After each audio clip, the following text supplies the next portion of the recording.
नमस्कार, धर्मिया के दर्शकों का स्वागत है। मैं हूं आपके साथ कविता राणा। साल की शुरुआत में लेकर हाजिर हूँ बहुत बड़ी खबर जो कि आ रही है देवभूमि उत्तराखंड के 4 धाम यात्रा से। जी हां, गंगोत्री, यमुनोत्री, केदारनाथ और बद्रीनाथ। अमूमन इन धार्मिक स्थलों पर फोटोग्राफी होती है और फोटोग्राफी के चलते कई विवाद भी होते हैं और इसी विवाद को कम करने के लिए, इस पर रोक लगाने के लिए उत्तराखंड प्रशासन की तरफ से बहुत बड़ा फैसला लिया गया है। फैसला ये लिया गया है कि अब इन 4 धाम मंदिरों में फोटोग्राफी नहीं होगी, यानी कि मंदिर के भीतर गर्भगृह में मोबाइल फोन ले जाना वर्जित होगा, यानी कि उस पर रोक लगा दी गई है। और इस फैसले के चलते मैं आपको बता दूं कि इसको लेकर एक बैठक हुई है और उस बैठक में बैठक के जो आयुक्त थे उन्होंने ये फैसला लिया है। तो 4 धाम मंदिर को लेकर आयुक्त ने ये फैसला लिया है और विनय शंकर पांडे जी की अध्यक्षता में बैठक हुई है जिसमें ये फैसला लिया गया है और इसमें बताया गया है कि मंदिर परिसर में मोबाइल फोन के चलते कई बार विवाद हुए हैं। तो ऐसे में मंदिर की शांति के लिए, उसकी पवित्रता को बनाए रखने के लिए, उसकी गरिमा को बनाए रखने के लिए ये फैसला लिया गया है। और ताकि दर्शन, और क्योंकि अमूमन देखा जाता है कि अन्य श्रद्धालु दर्शन कर रहे होते हैं और उसी टाइम कुछ ऐसे श्रद्धालु भी नजर आते हैं जो अपनी रील्स बना रहे होते हैं, फोटोग्राफी कर रहे होते हैं, जिसके चलते अन्य श्रद्धालुओं को दिक्कत होती, तो उन्हें दिक्कत ना हो इसके चलते ये फैसला लिया गया। यानी कि अब अगर आप 4 धाम मंदिर के दर्शन करने जाते हैं, यमुनोत्री, गंगोत्री, बद्रीनाथ, केदारनाथ धाम जाएंगे तो वहां आपका फोन अंदर ले जाना, यानी कि गर्भगृह में ले जाना अलाउ बिल्कुल नहीं होगा। अब सवाल ये उठता है कि अब अगर हम अपने फोन को अंदर नहीं ले जा सकते हैं तो फिर फोन कहाँ रखे जाएंगे, उसकी सुरक्षा का क्या? तो मोबाइल की सुरक्षा को लेकर भी प्रशासन का साफ कहना है कि जो फोन है मंदिर के बाहर ही जमा कर दिए जाएंगे और जो फोन रखने की बकायदा व्यवस्था दी जाएगी श्रद्धालुओं की, और इनकी जो सुरक्षा है इसका पूरा इंतजाम प्रशासन की तरफ से किया जाएगा। जो जिम्मेदारी होगी सुरक्षा की प्रशासन की तरफ से होगी। तो आप जानते ही हैं कि हर साल देवभूमि उत्तराखंड के 4 धाम मंदिरों की यात्रा को लेकर धामी सरकार बड़ी उत्सुकता से तैयारियां करती हैं और इस बार भी वो अपनी तैयारियों को लेकर जुट चुकी हैं। और अगर बात करूं पिछले साल की यात्रा को लेकर, इस बार पिछले साल 50 लाख से भी अधिक श्रद्धालुओं ने यात्रा में शामिल हुए थे और उम्मीद जताई जा रही है कि इस बार यात्रियों की जो जनसंख्या होगी वो भी अत्यधिक होगी। और इसको लेकर जिला अधिकारियों ने भी निर्देश दे दिया गया है कि भाई तमाम तैयारियां चल रही हैं। 50 से 60 लाख तक के श्रद्धालु के इस बार पहुंचने की फिर से उम्मीद जताई जा रही है 4 धाम यात्रा को लेकर। तो सबसे बड़ी खबर यह है कि पहली दफा 4 धाम मंदिरों की जो यात्रा को लेकर वीडियोग्राफी पूरी तरह से निषेध कर दी गई है धामी सरकार की तरफ से। अगर आप भी केदारनाथ, बद्रीनाथ, गंगोत्री और यमुनोत्री जाने का अगर आपने मन बना लिया है तो ये बात आप ध्यान रखिएगा कि आप गर्भगृह के अंदर अपना फोन नहीं ले जा सकते, किसी भी तरह की फोटो क्लिक्स नहीं कर सकते, ना ही सेल्फी ले सकते, ना ही रील ले सकते। और ये फैसला इसलिए लिया गया है ताकि मंदिर की मर्यादा को, मंदिर की गरिमा को, मंदिर की पवित्रता को बनाए रखा जाए और साथ ही साथ जो इन चीजों से जो तमाम मामले जो उछलते हैं, जो विवाद होते हैं, उस पर रोक लगाई जा सके और जो अन्य श्रद्धालु हैं उन्हें किसी भी तरह की कहीं कोई परेशानी ना हो। हालांकि इस फैसले को आप किस तरह से लेते हैं? क्या ये फैसला उचित है? अगर श्रद्धालु मंदिर के भीतर जा रहे, गर्भगृह में जा रहे, तो क्या उनको साथ में फोन ले जाने की इजाजत मिलनी चाहिए या नहीं? कमेंट करके बताइएगा जरूर। बाबा केदार और बद्री विशाल जी के दर्शन करके, उनके आशीर्वाद प्राप्त करके जीवन धन्य हो गया, मन प्रसन्न हो गया और ये पल मेरे लिए चिरंजीव हो गए।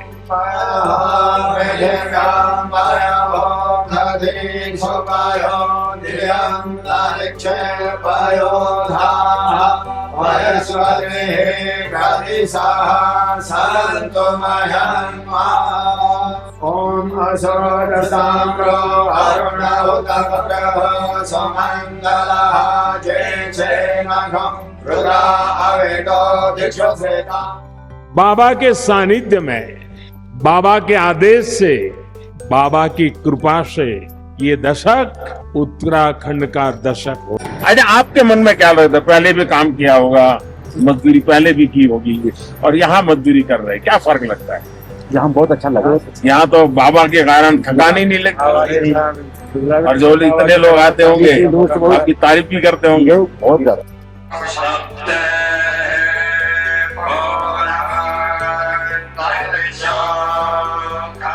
21वीं सदी के विकसित भारत के निर्माण के दो प्रमुख स्तंभ है। पहला, अपनी विरासत पर गर्व और दूसरा, विकास के लिए हर संभव प्रयास। माणा गांव भारत के अंतिम गांव के रूप में जाना जाता है, लेकिन मेरे लिए सीमा पर बसा हर गांव देश का पहला गांव ही है।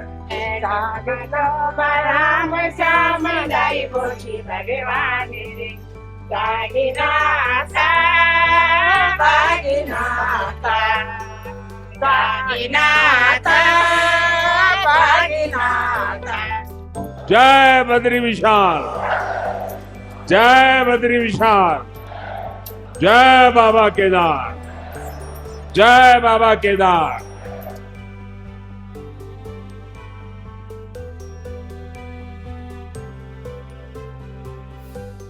देश ने आत्मनिर्भर भारत का संकल्प लिया है।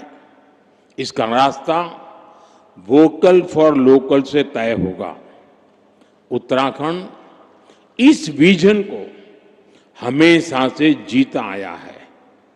स्थानीय उत्पाद से लगाव, उनका उपयोग, उनको अपने जीवन का हिस्सा बना लेना, ये यहाँ की परंपरा का अभिन्न हिस्सा है। मुझे खुशी है कि उत्तराखंड सरकार ने वोकल फॉर लोकल अभियान को तेज गति दी है। इस अभियान के बाद उत्तराखंड के 15 कृषि उत्पादों को जीआई टैग मिला है। यहाँ के बेडू फल और बद्री गाय के घी को हाल के दिनों में जीआई टैग मिलना सचमुच में बहुत गौरव की बात है।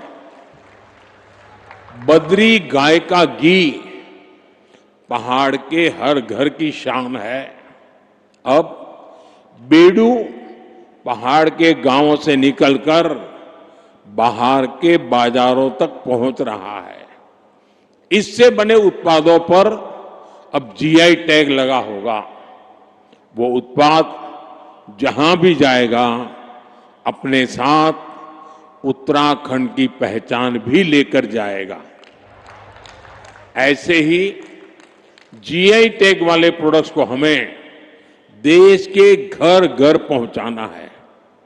साथियों, मुझे खुशी है हाउस ऑफ हिमालयाज उत्तराखंड का ऐसा ब्रांड बन रहा है जो स्थानीय पहचान को एक मंच पर ला रहा है। इस ब्रांड के तहत राज्य के विभिन्न उत्पादों को एक साझा पहचान दी गई है ताकि वे ग्लोबल मार्केट में प्रतिस्पर्धा कर सके। राज्य के कई उत्पाद अब डिजिटल प्लेटफॉर्म पर उपलब्ध है।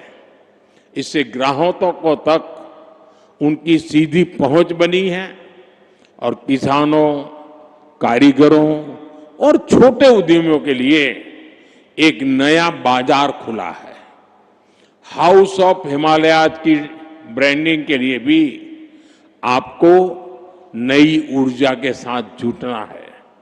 मैं समझता हूं इन ब्रांड के प्रोडक्ट्स के डिलीवरी मैकेनिज्म पर भी हमें लगातार काम करना होगा।